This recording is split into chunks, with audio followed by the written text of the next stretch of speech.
सत श्री अकाल दोस्तों, मैं Satnam Dhaliwal global S visa and immigration Kotkapura तो अपने चैनल एस धालीवाल ब्लॉग्स से तुहाडा स्वागत करता जी। उम्मीद करता तुम सारे ठीक ठाक होवोगे, चढ़ती कला विच होवोगे, तंदुरुस्त होवोगे, राजी खुशी होवोगे, अपने परिवार के मैंबरां दे नाल होवोगे।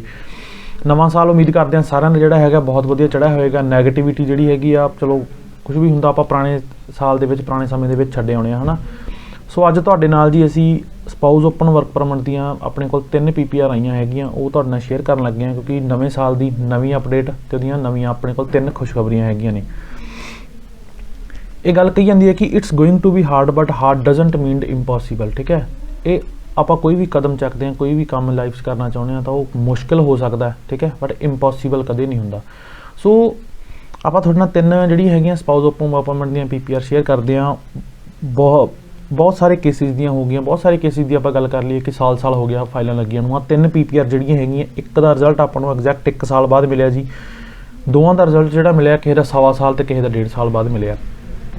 पहली PPR जिहड़ी हैगी है जी उसदी फाइल लॉन्च की जी 7 दिसंबर 2020 ਨੂੰ फाइल लॉन्च की मैडिकल जिहड़ा हैगा उन्हां दा वैब फॉर्म के थ्रू। बाद 24 अप्रैल 2021 ਦੇ ਵਿੱਚ ਆਪਾਂ अपडेट ਕੀਤਾ ਸੀਗਾ जी। ठीक है, उस तो मुड़ के जिहड़ा मैडिकल इन्हां दा सीगा नवंबर ਦੇ ਵਿੱਚ पास हो मिड नवंबर ਦੇ ਵਿੱਚ इन्हां दा मैडिकल पास हो गया सी। तो नाल दी नाल ही मैडिकल पास होने तो पहलां आपां नूं इन्हां दे वाइफ दे स्टेटस अपडेशन की रिक्वेस्ट आई सी कि उन्हां दा स्टेटस जिहड़ा हैगा अपडेट करो। ठीक है, तो उहदे वाइफ जिहड़े हैगे उन्हां दा वर्क परमिट आ चुक्या सी, उन्हां दा वर्क परमिट अपडेट किया, नॉक लेवल B दी जॉब जिहड़ी हैगी वो अपडेट कर दित्ती सीगी।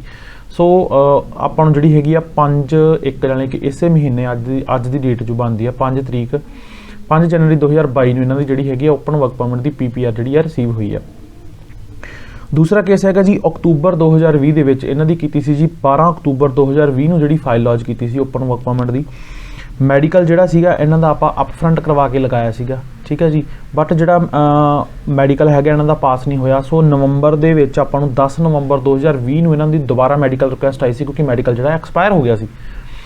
ठीक है, तो मैडिकल जी 10 नवंबर ਨੂੰ रिक्वेस्ट आई, 20 नवंबर ਨੂੰ ਇਹਨਾਂ ਦਾ मैडिकल ਜਿਹੜਾ ਹੈਗਾ ਆਪਾਂ अपडेट कर ਦਿੱਤਾ ਸੀਗਾ। ਇਹਨਾਂ ਦੀ ਕੋਈ ਵੀ ਹੋਰ ਡਾਕੂਮੈਂਟ ਰਿਕੁਐਸਟ ਨਹੀਂ ਆਈਗੀ, ਨਾ ਇਹਨਾਂ ਦੇ ਵਾਈਫ ਦੇ ਡਾਕੂਮੈਂਟ ਮੰਗੇ, ਨਾ ਇਹਨਾਂ ਦੇ ਡਾਕੂਮੈਂਟ ਮੰਗੇ। ठीक है जी, ਤਾਂ ਮੈਡੀਕਲ ਜਿਹੜਾ ਹੈਗਾ ਪਾਸ ਹੋਣ ਦੇ ਨਾਲ ਮੈਡੀਕਲ ਹਜੇ ਕੱਲ ਪਰਸੋਂ ਤੱਕ ਦੇਖਿਆ ਸੀ ਕਿ ਪਾਸ ਨਹੀਂ ਹੋਇਆ ਕਿਉਂਕਿ ਉਦੋਂ ਐਮਬੈਸੀਜ਼ ਕਲੋਜ਼ਡ ਸੀਗੀਆਂ। ਸੋ ਅੱਜ ਡਾਇਰੈਕਟ ਜਿਹੜੀ ਹੈਗੀ ਆ 5 ਤਰੀਕ ਨੂੰ ਇਹਨਾਂ ਦੀ ਵੀ ਓਪਨ ਵਰਕ ਪਰਮਿਟ ਜਿਹੜੀ ਪਾਸਪੋਰਟ ਸਬਮਿਸ਼ਨ ਦੀ ਰਿਕੁਐਸਟ ਆ PPR ਜਿਹੜੀ ਹੈਗੀ ਆ ਉਹ ਆਈ ਆ। ਥਰਡ ਕੇਸ ਦੀ ਆਪਾਂ ਗੱਲ ਕਰ ਲਈਏ ਜੀ ਜਨਵਰੀ 2021 ਦੇ ਵਿੱਚ ਆਪਾਂ ਇਹਨਾਂ ਦੀ ਫਾਈਲ ਲੌਂਚ ਕੀਤੀ ਸੀ ਜੀ। ठीक है जी, 9 जनवरी 2021 ਦੇ ਵਿੱਚ 9 जनवरी 2021 ਦੇ ਵਿੱਚ ਇਹਨਾਂ ਦੀ ਓਪਨ ਵਰਕ ਪਰਮਿਟ ਦੀ ਫਾਈਲ ਜਿਹੜੀ ਲੌਂਚ ਕੀਤੀ ਸੀਗੀ। ਮੈਡੀਕਲ ਇਸ ਵੀਰ ਦਾ ਵੀ ਆਪਾਂ ਅਪਫਰੰਟ ਲਗਾਇਆ ਸੀਗਾ। ਠੀਕ ਹੈ ਜੀ, ਸਤੰਬਰ ਦੇ ਵਿੱਚ ਜਿਹੜਾ ਮੈਡੀਕਲ ਇਹਨਾਂ ਦਾ ਉਹ ਪਾਸ ਹੋ ਚੁੱਕਿਆ ਸੀਗਾ। ਸੋ ਅਕਤੂਬਰ ਦੇ ਵਿੱਚ ਇਸ ਵੀਰ ਤੋਂ ਇਹਨਾਂ ਦੀ ਬੈਂਕ ਸਟੇਟਮੈਂਟ, ਠੀਕ ਹੈ ਜੀ, ਐਂਡ ਇਹਨਾਂ ਦੀ ਜੋ ਨਵੀਂ ਇਨਕਮ ਟੈਕਸ ਰਿਟਰਨ ਆ ਉਹ ਐਂਡ ਪਲੱਸ ਇਹਨਾਂ ਦੇ ਵਾਈਫ ਦੇ ਜਿਹੜੇ ਡਾਕੂਮੈਂਟ ਆ ਐਡੀਸ਼ਨਲ ਡਾਕੂਮੈਂਟਸ ਦੀ ਡਿਮਾਂਡ ਜਿਹੜੀ ਹੈਗੀ ਇਹਨਾਂ ਦੀ ਆਈ ਸੀਗੀ। ਠੀਕ ਹੈ, ਸੋ ਤਿੰਨੇ ਚੀਜ਼ਾਂ ਜਿਹੜੀਆਂ ਹੈਗੀਆਂ ਇਹਨਾਂ ਦੀਆਂ सेम मंथ ਜਿਹੜੀਆਂ ਹੈਗੀਆਂ ਅਕਤੂਬਰ ਦੇ ਵਿੱਚ ਹੀ ਅਪਡੇਟ ਕਰ ਦਿੱਤੀਆਂ ਗਈਆਂ ਸੀ ਤੇ ਅੱਜ ਜਿਹੜੀ ਹੈਗੀ ਇਹਨਾਂ ਦੀ ਆਪਾਂ ਨੂੰ 5 ਤਰੀਕ ਨੂੰ ਜਿਹੜੀ ਹੈਗੀ ਆ ਓਪਨ ਵਰਕ ਪਰਮਿਟ ਦੀ PPR ਜਿਹੜੀ ਹੈਗੀ ਆ ਰਿਸੀਵ ਹੋਈ ਆ। ਸੋ ਇਹ ਤਾਂ ਗੱਲ ਹੋ ਗਈ ਜਿਹੜੀਆਂ PPR ਆਪਣੇ ਕੋਲ ਰਿਸੀਵ ਹੋਈਆਂ। ਠੀਕ ਹੈ, ਤਾਂ ਆਪਾਂ ਪਹਿਲਾਂ ਇੱਕ ਗੱਲ ਕਰਕੇ ਹਟੇ ਆ it's going to be hard but hard doesn't mean impossible ਕਿ ਮੁਸ਼ਕਿਲ ਹੋ ਜਾਂਦਾ ਕਈ ਵਾਰੀ ਤੇ ਬਟ ਮੁਸ਼ਕਿਲ ਜਿਹੜਾ ਕੰਮ ਹੁੰਦਾ ਕਦੇ ਵੀ ਇਹ ਨਹੀਂ ਹੁੰਦਾ ਵੀ ਹੋ ਹੀ ਨਹੀਂ ਸਕਦਾ। ठीक है, इन्होंने वीरों ने भी साल हो गया इंतजार किए। हुण आप अक्तूबर वाले की गल कर लीए तो नीयर अबाउट यार 1.25 साल 1.5 साल वाली गल हो जाती है ना फाइल लगी नूं। सो किते ना किते बहुत ज़्यादा हार्ड होंदा कि वेट करना इन्ना टाइम, बट वेट का रिजल्ट जिहड़ा हुंदा जदों चंगा मिलदा तां सारी कीती गई वेट जिहड़ी हुंदी आ वो बंदा भुल जांदा। बहुत सारे केस जिहड़े हैगे आ लाइक डिस्कस होए। अज एक वीर ने गल भी कीती सीगी कि उन्हां दे एक लाइक अपने मित्र ही हैगे ने, है ना, उन्होंने गल की, खुद कंसल्टेंसी का काम करते हैं, उन्होंने गल की कहते कि मेरे यार 2 केस रिफ्यूज़ होया क्योंकि उन्होंने एडिशनल डॉक्यूमेंट की डिमांड आई सी। ठीक है, सो चलो वो गल अलग चली गई। सो एक वीर ने होर ने कॉल की सी, कहना कि मैनू जो मेरे एडिशनल डॉक्यूमेंट की डिमांड आई सी तो मैं जोड़ा है मैनू स्टेटमेंट मेरे अकाउंट की मंगी गई सी, बट मैनू उस तो मुड़ के ये नहीं पता लग्या या कि मेरे कंसल्टेंट ने मैनू इस चीज़ नहीं रैफर की कि तुसीं स्टेटमेंट नू अपडेट किस तरीके नाल करना। उन्होंने पूछा कि तुसीं की कीता सीगा, लाइक भी तुसीं अपने स्टेटमेंट का प्रिंट आउट कढाउंदे ते उन्होंने एम्बैसी वालों दे दिंदे। तां सिंपल गल सी, वो कहंदा कि मेरे कंसल्टेंट ने मैनूं कहा सी जी भी तुसीं अपने खाते 'च 7.5 लाख रुपया रखो, उन्होंने पुराना रखो, बस उन्होंने उदों मुड़ के छेड़ना नहीं हैगा। वो कहंदा कि मैं ना तां जी 7.5 लाख वो कढ़ाया ते ना उहदे विच कुछ पवाया, उवें दा उवें पिया, कोई माड़ा मोटा 150 की कोई इदां दी माड़ी मोटी ट्रांजैक्शन जिहड़ी हैगी मेरे खाते 'च हुंदी रही। सो अगर मैं उहदी स्टेटमेंट भी कढ के दिंदा गिनती दियां कहंदा मेरियां 3 एंट्रीज निकलदियां उस तो बाद ਉਹਦੇ ਵਿੱਚ ਹੋਰ ਕੁਝ ਨਹੀਂ ਆਉਂਦਾ, ਕਹਿੰਦਾ ਮੈਂ ਉਹ ਅਪਡੇਟ ਕੀਤਾ ਸੀਗਾ। ਸੋ ਫਾਈਲ ਜਿਹੜੀ ਮੇਰੀ ਹੈਗੀ ਆ ਹੁਣ ਉਹਨਾਂ ਨੇ ਰਿਫਿਊਜ਼ ਕਰ ਦਿੱਤੀ ਹੈ। ਆਪਾਂ ਹਮੇਸ਼ਾ ਇੱਕ ਗੱਲ ਕਰਦੇ ਹੁੰਦੇ ਆ ਜੀ, ਤੁਸੀਂ ਜਿਸ ਟ੍ਰੈਂਡ ਦੇ ਨਾਲ ਆਪਣੇ ਫਾਈਲ ਲਾਉਣ ਤੋਂ ਪਹਿਲਾਂ ਜੋ ਆਪਣਾ ਟ੍ਰੈਂਡ ਰੱਖਦੇ ਹੋ, ਆਪਣੇ ਅਕਾਊਂਟ ਦੇ ਟ੍ਰੈਂਡ ਨੂੰ ਉਸੇ ਤਰੀਕੇ ਨਾਲ ਮੈਨੇਜ ਕਰਿਆ ਕਰੋ।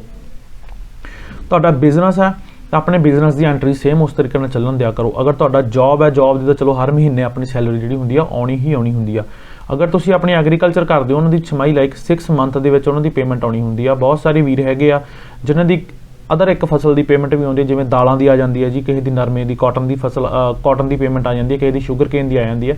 ਸੋ ਅਗਰ ਤੁਹਾਡੇ ਕੋਲ ਉਹ ਸੋਰਸ ਹੈਗਾ ਨਾ ਤਾਂ ਤੁਸੀਂ ਉਹਦੀਆਂ ਪੇਮੈਂਟ ਨੂੰ ਉਵੇਂ ਲੈ ਕੇ ਉਹਨਾਂ ਨੂੰ ਘੁਮਾਉਂਦੇ ਰਿਹਾ ਕਰੋ। ਇਹ ਚੀਜ਼ ਨਾ ਰੱਖਿਆ ਕਰੋ ਕਿ ਮੈਂ ਜੀ ਇੱਕ ਵਾਰ ਪੇਮੈਂਟ ਜਮ੍ਹਾਂ ਕਰਵਾਤੀ ਉਸ ਤੋਂ ਮੁੜ ਕੇ ਮੈਂ ਉਹਨੂੰ ਛੇੜਿਆ ਨਹੀਂਗਾ। ਤੁਸੀਂ ਇੱਕ ਚੀਜ਼ ਖੁਦ ਸੋਚ ਕੇ ਦੇਖੋ ਯਾਰ, ਕਿ ਤੁਸੀਂ ਅਗਰ ਕੋਈ ਸਾਹਮਣੇ ਵਾਲਾ ਬੰਦਾ ਦੇਖੇ ਤਾਂ ਪਤਾ ਲੱਗਦਾ ਕਿ ਤੁਸੀਂ ਆਪਣਾ ਖਰਚਾ ਕਿੱਥੋਂ ਚਲਾ ਰਹੇ ਹੋ। ਦੈਟ ਮੀਨਸ ਤੁਸੀਂ ਸਿਰਫ ਇੱਕ ਇਮੀਗ੍ਰੇਸ਼ਨ ਪਰਪਸ ਵਾਸਤੇ ਇਹ ਫੰਡ ਆਪਣੇ ਸੰਭਾਲ ਕੇ ਰੱਖੇ ਹੋਏ ਆ, ਹੋਰ ਇਹਦਾ ਜਿਹੜੀ ਕੋਈ ਵੀ ਵੈਲਿਊ ਨਹੀਂ ਹੈਗੀ। ਸੋ ਜਿਨ੍ਹਾਂ ਵੀ ਵੀਰਾਂ ਨੇ ਹੁਣ ਆਪਣੀਆਂ ਜੈਨ, ਫੈਬ, ਮਾਰਚ ਦੇ ਵਿੱਚ ਆਪਣੀਆਂ ਫਾਈਲਸ ਲਗਾਉਣੀਆਂ ਹੈਗੀਆਂ, ਕਿਉਂਕਿ ਜਿਨ੍ਹਾਂ ਦੀ ਵਾਈਫ ਦਾ ਫਸਟ ਸੈਮ ਜਿਹੜਾ ਹੈਗਾ ਸਤੰਬਰ 2020 ਸ਼ੁਰੂ ਹੋਇਆ ਸੀ, ਉਹ ਪਹਿਲਾਂ ਕੰਪਲੀਟ ਹੋ ਚੁੱਕਿਆ। ਹੁਣ ਜਿਨ੍ਹਾਂ ਦੀਆਂ ਫਾਈਲਸ ਜਨਵਰੀ, ਫੈਬ ਜਾਂ ਮਾਰਚ ਦੇ ਵਿੱਚ ਜਿਨ੍ਹਾਂ ਨੇ ਵੀ ਲਗਾਉਣੀਆਂ ਹੈਗੀਆਂ, ਜਾਂ ਫਰਦਰ ਜਿਨ੍ਹਾਂ ਨੇ ਆਪਣੀਆਂ ਅੱਗੇ ਫਾਈਲਸ ਲਗਾਉਣੀਆਂ ਹੈਗੀਆਂ, ਆਪਣਾ ਇਸ ਚੀਜ਼ ਨੂੰ ਧਿਆਨ ਦੇ ਵਿੱਚ ਰੱਖਿਆ ਕਰੋ ਕਿ ਆਪਣੇ ਫੰਡ ਨੂੰ ਕਦੇ ਵੀ ਇਸ ਸਾਈਡ ਤੋਂ ਵੀਕ ਨਾ ਹੋਣ ਦਿਆ ਕਰੋ।